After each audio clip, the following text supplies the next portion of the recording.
قرآن مجید نے یہ بیان کیا ہے، سورہ آل عمران میں تو خاص طور پر بڑی ذات کے ساتھ بیان کیا ہے کہ رسول اللہ صلی اللہ علیہ وسلم کی جب دعوت برپا ہوئی تو آپ کے مخاطبین میں یہود کی جتنی جماعتیں تھیں ان میں ایسے لوگ موجود تھے کہ جو قرآن مجید کو خدا کی کتاب مان چکے تھے، رسول اللہ صلی اللہ علیہ وسلم کو خدا کا پیغمبر ہی سمجھتے تھے، ایمان کے حد تک ان کو کوئی شبہ نہیں رہا تھا، البتہ وہ شہادت کی جگہ پر یعنی گواہی دیں آگے بڑھ کر اس تک ابھی نہیں پہنچے تھے۔ تو اگر آپ دیکھیں تو آپ کو قرآن مجید میں ان کے 3 گروہ نظر آئیں گے، یعنی اس گروہ کو فی الحال الگ کر دیجئے کہ جو کفر پر جم گیا، مقابلے میں آ کر کھڑا ہو گیا، معاندت پر اتر آیا، دشمن بن کے پیغمبر کے مقابلے میں آ گیا۔ جنہوں نے یہ رویہ اختیار نہیں کیا وہ 3 طرح کے لوگ تھے۔ ایک وہ لوگ تھے کہ جو دل سے مان چکے تھے لیکن ابھی اظہار کی ہمت نہیں کر پا رہے تھے، یہ ہوتا ہے، دل سے مان چکے تھے، اور یہ وہ نیک نفس لوگ تھے جن کی قرآن بڑی تعریف کرتا ہے۔ انہی کے بارے میں کہا لیسوا سوا، سارے اہل کتاب یکساں نہیں ہیں۔ انہی کے بارے میں آل عمران کے بالکل آخر میں یہ فرمایا ہے کہ یہ اللہ کو یاد کرنے والے ہیں، اللہ کی کتاب پر ایمان رکھنے والے ہیں، یہ اندر سے مومن ہو چکے تھے، ان کے باطن میں ایمان داخل ہو چکا تھا۔ دوسرے وہ لوگ تھے کہ جو اس کو تو مانتے تھے کہ یہ اللہ کے پیغمبر ہیں، یعنی رسول اللہ صلی اللہ علیہ وسلم کے بارے میں یہ تو سمجھتے تھے کہ یہ اللہ کے پیغمبر ہیں، لیکن فتنہ پردازی کر کے یہ رویہ اختیار کرتے تھے کہ یہ بنی اسماعیل کے لیے پیغمبر ہیں، ہمارے لیے ان کو ماننا ضروری نہیں ہے۔ یہ بھی ایک خاص گروہ ہے، سورہ بقرہ میں یہ زیر بحث آیا ہے، اور ان کے باطن سے بھی پردہ اٹھایا قرآن مجید نے، یہ بتایا ان کو کہ یہ کفر ہے۔ اللہ کے پیغمبر کی بعثت پوری انسانیت کے لیے ہوئی ہے، جس طرح بنی اسماعیل کے لیے ان کو ماننا ضروری ہے اس طرح تمہارے لیے بھی ماننا ضروری ہے۔ تو یہ دوسرا گروہ ہے۔ اور تیسرا گروہ وہ ہے کہ جو منافقت پر آمادہ ہو گیا، جس نے وہ رویہ اختیار کیا کہ جس رویے کو قرآن مجید کئی صورتوں میں پھر زیر بحث لایا ہے۔ یہ چیز اپنے موقع کے اوپر مزید وضاحت میں آئے گی، تو میں نے یہاں یہ بات عرض کر دی ہے کہ ان کے اندر بھی اچھے لوگ موجود تھے، تو انفرادی حیثیت سے نہیں، یہاں جو بات کہی جا رہی ہے وہ یہ ہے کہ اگر اپنی اجتماعی حیثیت میں یہ قائم ہو جاتے، یہ اس کو مان لیتے، تو پھر اللہ تعالیٰ ان کو کیا کچھ دیتا، یہ بالکل وہی وعدہ ہے جس کا ذکر تورات میں بھی بڑی تفصیل سے آیا ہے۔ اس کی ہم مزید تفصیل اگلی نشست میں کریں گے۔ اس وقت آپ ان آیات کا سادہ ترجمہ سن لیجئے۔ ارشاد ہوا ہے، یہودی کہتے ہیں کہ خدا کے ہاتھ بندھے ہوئے ہیں، انہی کے ہاتھ بندھے ہیں اور ان کی اس بات کی وجہ سے ان پر لعنت ہو۔ ہرگز نہیں، بلکہ اس کے دونوں ہاتھ کھلے ہیں، وہ جس طرح چاہتا ہے عطا فرماتا ہے۔ حقیقت یہ ہے کہ ان میں سے بہتوں کی سرکشی اور ان کے کفر کو وہ چیز بڑھا رہی ہے جو تم پر تمہارے پروردگار کی طرف سے نازل ہوئی ہے۔ ان کا یہی رویہ ہے جس کے باعث ہم نے قیامت تک کے لیے ان کے درمیان دشمنی اور عداوت ڈال دی ہے۔ یہ جب کبھی جنگ کی آگ بھڑکاتے ہیں اللہ اسے بجھا دیتا ہے، ورنہ یہ تو اسی طرح بغاوت پھیلاتے اور زمین میں فساد برپا کرنے کی کوشش کرتے ہیں، مگر اللہ ان فساد برپا کرنے والوں کو ہرگز پسند نہیں کرتا۔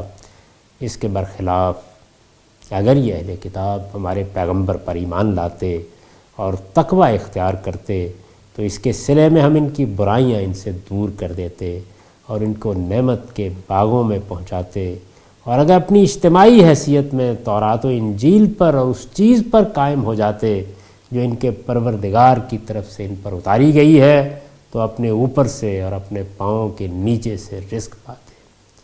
اقول قولی ھذا واستغفر اللہ لی ولکم ولسائر المسلمین۔